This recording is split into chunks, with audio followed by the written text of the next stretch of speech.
Estamos de volta com o programa Nossos Pesquisadores e continuamos nossa conversa com o doutorando Pedro. Pedro, como você vê a carreira acadêmica nos dias de hoje?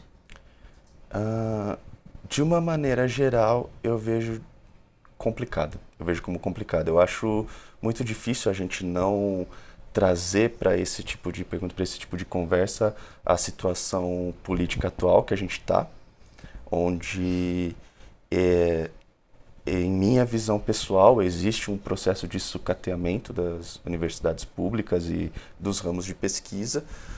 Porém, em contrapartida, eu também tenho uma visão pessoal de que a área acadêmica é algo muito gratificante, desde que você não leve em cima dos seus ombros várias responsabilidades que as pessoas acabam colocando, como por exemplo, por que você está vendo um episódio de série se você deveria estar estudando? Esse tipo de comportamento que muitas vezes é difundido pela comunidade acadêmica, eu acredito que seja um comportamento muito prejudicial. Mas se a gente conseguir diminuir esse tipo de coisa, eu vejo a área acadêmica como algo muito gratificante. Apesar de que, infelizmente, a gente está tendo situações políticas muito complicadas para esse tipo de área. Qual a importância no ensino de física nos anos iniciais? O ensino de física nos anos iniciais, primeiro de tudo, para ter certeza que a gente está no mesmo ponto, anos iniciais seria anos iniciais do fundamental. Do fundamental. Então, coisas do tipo quinta série, sexta série, esse tipo de situação. Tá. Eu vejo que o ensino de física aqui, ele é mesclado com o ensino de outras ciências. Tanto que nesses anos de ensino, a gente sempre não tem uma matéria específica, uma disciplina específica, física, química, é sempre ciências. Porém, ao mesmo tempo, eu acho que isso é extremamente importante. Eu acho que se você começa a demonstrar para a criança como o funcionamento de como as coisas ocorrem ao redor dela, isso vai criar nela um interesse a se perguntar se aquilo que está acontecendo é verdade ou simplesmente, como que isso está acontecendo? Por que isso está acontecendo? E eu acho que esse tipo de pergunta que a criança começa a fazer cria nela um espírito crítico, um espírito investigativo. Eu acho que essas são qualidades, são características muito importantes para uma pessoa. Eu acredito que isso é muito válido. E por que investir em licenciatura? Eu acho que a licenciatura ela tem uma importância gigantesca em como as coisas se desenvolvem no país. Eu não falo isso somente puxando a sardinha para a licenciatura em física, eu digo com licenciaturas em geral, visto que a licenciatura é um curso com o objetivo de formar professores. Formar professores com uma característica de tentar melhorar tanto as metodologias de ensino quanto os métodos de ensino que são aplicados no país. E se você consegue evoluir enquanto professor, eu acredito que inevitavelmente os alunos vão conseguir evoluir também.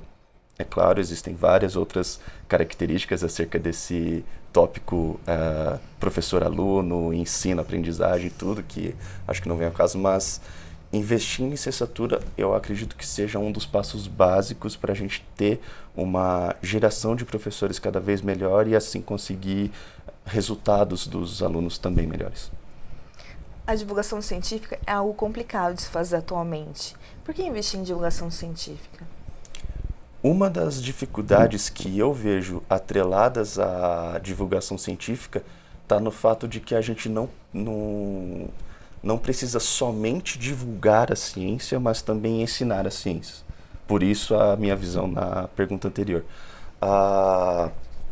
Quando você divulga a ciência, você mostra muitas vezes o que você está fazendo, o que você fez, ou simplesmente você pode propor um experimento específico, um fenômeno específico para estudar e explicar para as pessoas, demonstrar para essas pessoas como aquilo funciona. Porém, você também precisa levar em consideração a, a trajetória que aquela pessoa que você está divulgando a ciência teve. Muitas vezes ela pode não ter tido acesso às mesmas informações que você teve, e isso faz com que as interpretações que ela tenha sobre o que você está falando possam sair de maneira equivocada. Então, junto com divulgar a ciência, eu acredito que seja muito importante a gente também ensinar essa ciência, mostrar para aquela pessoa como aquilo funciona desde dos modelos mais básicos e das ideias mais básicas. E se a gente conseguir fazer essas duas coisas juntos, eu acho que a gente só tem a ganhar. Como a gente pode fazer isso?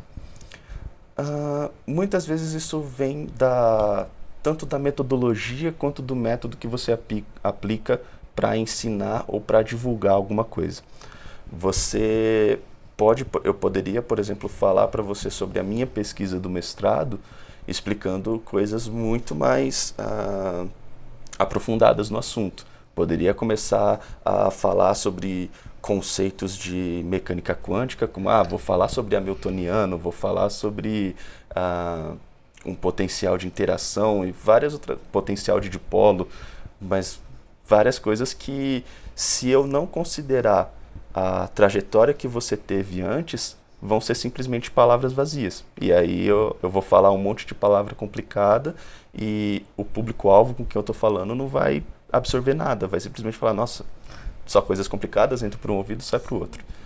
Se, por outro lado, eu começo a trazer as coisas mais pro lado básico, olhando, independente do que aquela pessoa teve como estudo, eu sei que por conta da sociedade que a gente vive, ela já presenciou ou ela já viu alguma dessas coisas, como por exemplo, ela sabe que existe algo que, ela pode não entender, mas ela sabe que existe algo que chama campo magnético. Ela com certeza já pegou um laser na mão ou viu alguém com um laser na mão, um laserzinho vermelhinho brincando para o gato seguir. Ela já teve acesso a esse tipo de informação. Então, se eu trazer a minha explicação para esse tipo de coisa, para esse tipo de aprofundamento, eu vou conseguir explicar a minha experiência ou a minha pesquisa de uma maneira mais básica, tomando sempre cuidado para a gente não mentir, porque isso também pode acontecer. E mentir eu falo do tipo, eu não falar sobre coisas que acontecem simplesmente por não saber simplificar aquela coisa. Essa é uma dificuldade nesse trajeto. Mas voltando, se eu conseguir trazer a minha explicação da minha pesquisa para esse nível que eu acredito ser mais condizente com o que a pessoa vai conseguir absorver ou não, eu acredito que o ensino da ciência e a divulgação da ciência vai conseguir ser... vou conseguir chegar nisso, vou conseguir obter esse objetivo. Pedro, o que podemos esperar da ciência e do ensino no futuro? O que a gente pode esperar vai depender muito do que a gente faz hoje e também do que a gente ensina para as pessoas hoje. A gente não pode esperar que da noite para o dia vai surgir um novo Paulo Freire explicando várias metodologias maravilhosas do que a gente pode fazer, ou que da noite para o dia vai surgir um novo, de um nome mais conhecido, um novo Einstein, quebrando barreiras da física e mostrando que a gente pode atingir cada vez mais conhecimento. Eu acredito que esses tipos de pessoas que existiram no passado, elas foram moldadas por como as coisas aconteciam ao redor delas.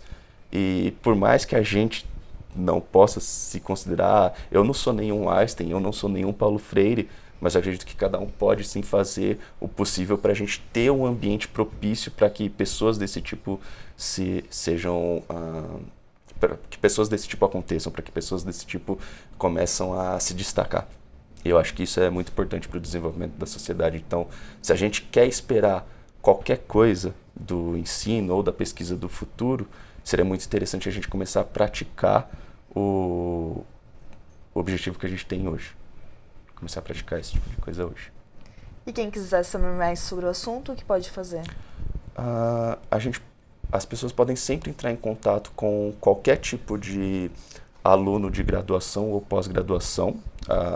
Eu digo aluno de primeira porque são pessoas que têm uma agenda no dia a dia mais livre, mais fácil de conseguir se encontrar com alguém para explicar melhor sobre como as coisas funcionam, independente de ser uma coisa mais específica sobre como a graduação funciona, como uma pesquisa funciona, até coisas mais gerais, o que acontece na universidade, o que não acontece. Mas, ao mesmo tempo, entrar em contato com professores e técnicos também não tem problema nenhum, é só uma questão de agenda. Professores e técnicos sempre têm uma agenda muito mais lotada do que alunos. Mas eu acho que se alguém quiser saber mais sobre por exemplo, sobre como a física funciona, pode muito bem mandar um e-mail, entrar no próprio site do IFSC, no site do ifsc.usp.br. Entrar no site você consegue acesso a quais são os docentes, quais são os professores do instituto, quais são os alunos do instituto.